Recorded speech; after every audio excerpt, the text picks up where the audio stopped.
ये ब्याह से राजी है तो आप बोलो ना कस के। मम्मी पापा के सामने ये बात बोलेगी ना।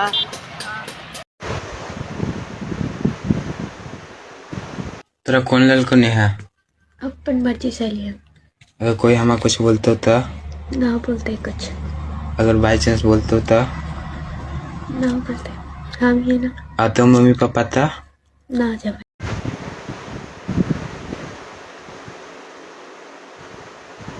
हम अपने मर्जी से भाग लिया हुआ, हम अपनी मर्जी से दुनू गोरा शादी कर लिए हुआ और दुनू गोरा के डिस्टर्ब न होके चाहिए, न ओकर घर वाला के डिस्टर्ब होके चाहिए, नहीं तो आगे चल के हम कुछ कार्रवाई कर सकली हो।